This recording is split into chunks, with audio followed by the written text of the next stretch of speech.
I want to ask you something. What do you do when you are feeling stuck? And I brought a little example with me today. So, a good friend of mine gave me a gift this holiday season to kick off the new year. And it's this little paper mache, and it's called a Daruma doll. And it's Japanese in origin, and it's hollow on the inside, and it kind of resembles a little cat. And the premise behind this Daruma doll is to set intention and to set a goal for the year. And the doll comes without any eyes painted on. And so, you, as the owner of this little Daruma doll, based in Buddhist tradition, you are supposed to paint one of the eyes of your choosing as you set that one intention for the year. And I'll be honest with you, I'm such a perfectionist at heart that I'm really having a hard time thinking about that one goal I want to set. And I think what I need to do is I can empathize with a lot of you when you're thinking about, gosh, I'm stuck. I can think about all the things I want to do. How do I dial in and focus on just that one thing? And I want to take the pressure off you a little bit. As I think about this little Daruma doll, and it's been sitting on my desk staring at me. Well, not really, because it has no eyes yet. As it's staring at me, and I'm thinking about my intention, because that is my word of the year. The stuckness comes with settling on just one goal. So as I put this aside for a second, how do we get unstuck when we're stuck? Because I'm stuck trying to whittle down my goal. How sad is that? I am stuck trying to take all the things I want to do and bring it down. Because quite honestly, if we think about the gazillion things we want to do, and I bet a lot of you think, gosh, I could do this or that, or I could go in this direction and tackle that. That's really not the most effective way to move forward and tackle our goals. And so therefore it puts us in a feeling of stuckness. And here I am. How do I focus on the one thing? So I'm going to take the pressure off of you. Don't feel like it just has to be one thing.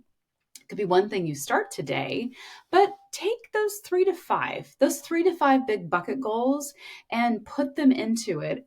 And then if you're like me, maybe that's how I paint my eye on there and think about when I accomplish this. So the goal of the Daruma doll, once you set your intention and you paint an eye in and you focus on that, it's a way of keeping yourself intentional and accountable as you're feeling stuck, thinking, what is that goal? It's sitting there in a place where I can see it. And then when I've accomplished that, and sometimes the accomplishment doesn't happen all of a sudden. It doesn't happen like a lightning bolt. The accomplishment happens sometimes when you have time to reflect. So as you're going throughout the year, and you feel like you're not getting momentum, I want you to do some reflection. So a lot of times when I am feeling stuck, I go back in time. I think about, okay, I keep record and I keep it in journals or goal setting guides. And I hope this is a great tool for you to use too. Write down what those goals are. Realistically, I'm not going to accomplish everything on my goal list for the year. In fact, I might not accomplish it for many years to come, but it's a great way to track it because believe it or not, if you put it in a place where you're intentional, like the Daruma doll or your journal or whatever you touch on a regular basis, it'll start internalizing in itself and it'll start percolating. And I know when I'm stuck on something and I've tried to force the issue, I've tried to work through the problem and get through all those resources. Sometimes I literally just have to set it aside.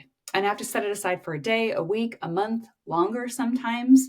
And I just have to let it, I like germinating or percolating. Or those of you that are gardeners, you plant the seed, you give it a little water, you give it a little sunshine, you just let nature take its course. And sometimes in the most bizarre instances, the solution will come to you in the most maybe unexpected way.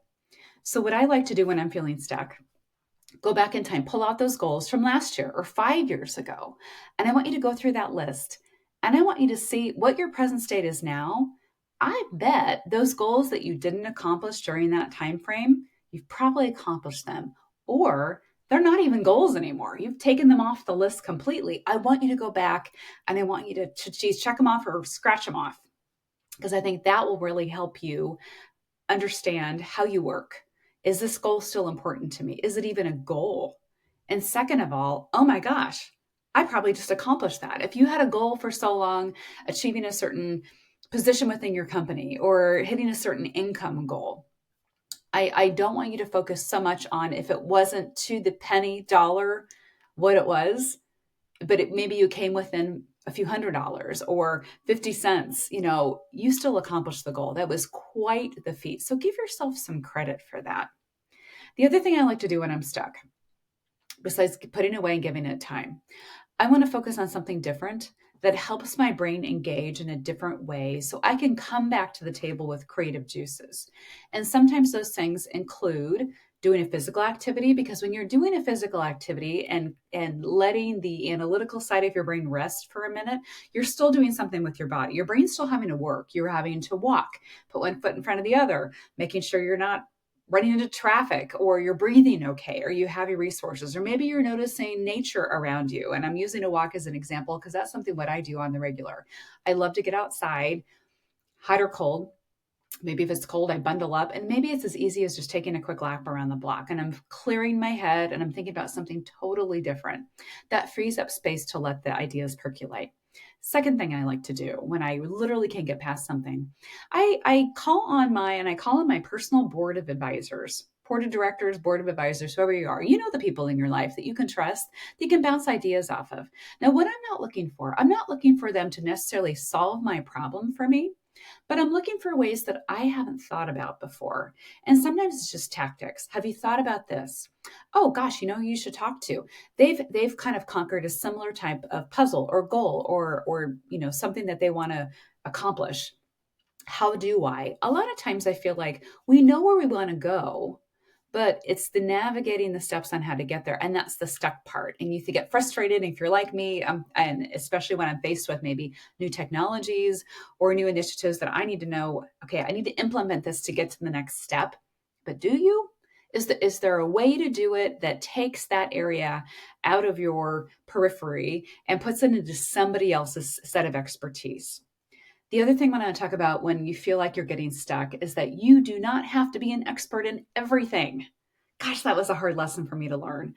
I think sometimes, especially if you're an entrepreneur or you're trying to start something new, saving money is very important. And you think about, well, gosh, yeah, I could go out and hire virtual assistants or help with this, or a marketing company, or all those people that can help me put together. But realistically, that costs money. And I'm trying to see if this is even going to fly just yet. So maybe I do it by myself. And thank goodness for the world of YouTube and all the internet resources we have, and ChatGPT. We have a lot of how-to options available to us that can teach us how to do all those things. But realistically, is that where your time is best spent? I know when I was putting together my podcast a few years ago, it took me a year to figure out how to even get the darn thing uploaded. I knew the message I wanted us to share. I knew the audience I wanted to connect with. But what really frustrated me was the fact that I didn't know the technology and the behind the scenes formatting that I needed to get the recording out into the podcast world. And so for a year, I felt like I beat my head against the wall thinking, this can't be this hard. And it wasn't. But honestly, it needed some help. And I started asking questions with people. So when I was stuck, first of all, I put it away for a minute. And then I started just talking about it. And I started saying, hey, I I'm getting ready to start a podcast, and I have plenty of episodes. I have ideas. I think about my message. I mean, and love this. I said, what I'm trying to figure out is how do I do the middle part? How do I get the formatting correct so I can get it out there? And the more I started sharing this with people, the more solutions started to bubble up. And so the solution that found its way to me was a friend of mine had started a similar journey. And she's like, yeah, I actually started a podcast and I did get it up online. I actually used this great resource. It's somebody local. He has a background in videography and production. We kind of stumbled through it together. And what I learned is that, yes, we could produce it that way.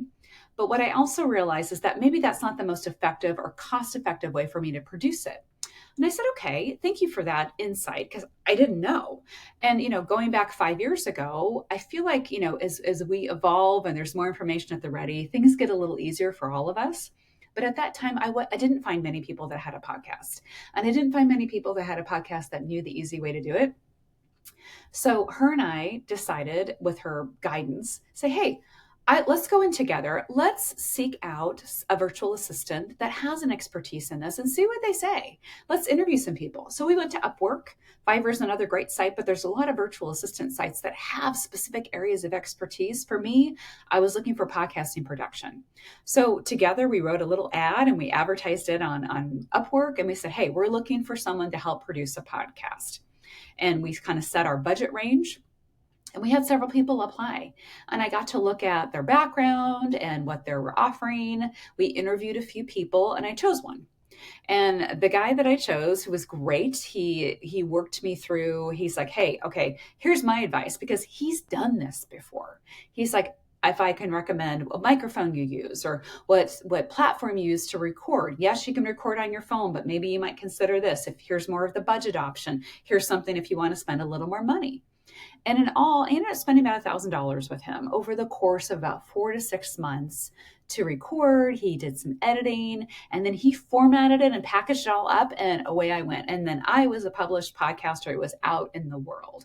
And the beauty of that is that since then, he has allowed me to kind of peel off from his work, and now I get a chance to I can produce podcasts pretty quickly on my own because he set up the baseline for me. So I went from a year of being stuck to little by little finding the solution for it, and now it's easy.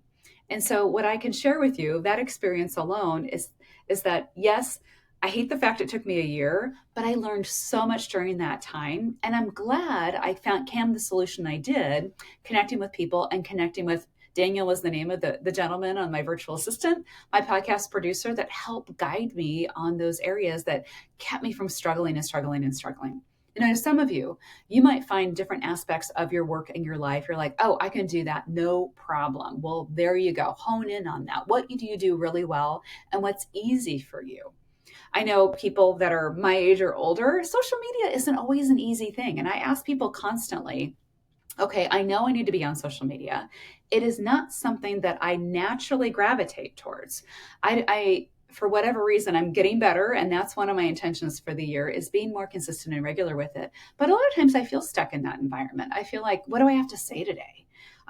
What am I going to talk about? You know, and I always like to start conversations, whether it's a one-on-one conversation I'm having with you today, or I'm doing an interview style of podcast. I always want to treat it as I'm sitting down with a cup of coffee with somebody, with a friend, with an acquaintance. I'm trying to get to know you.